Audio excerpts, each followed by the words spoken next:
Alright, so quick update lang sa binili natin sa Japan. So after 1 month and 2 weeks, mabilis siya, yung scent mabilis mawala. So 1 month pa lang yun. Compared dito sa Cantul, ganyan. So yan, buti na bumili ako ng refill.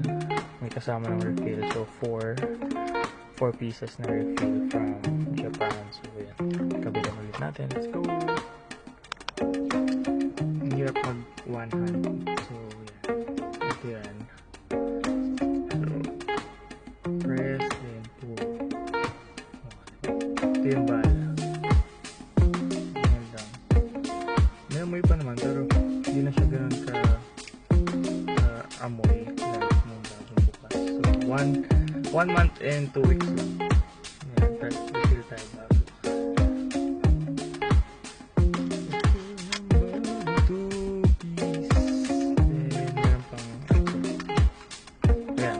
Kabubukas ko lang.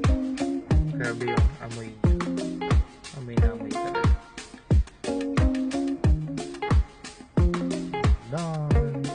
Ayan, kapit na ulit sa air vents.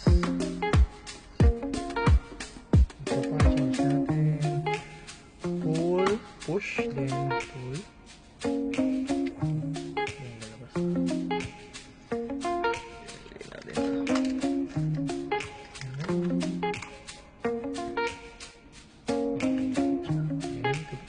Okay naman siya kasi hindi siya parang unlike ito sa bumalik niya.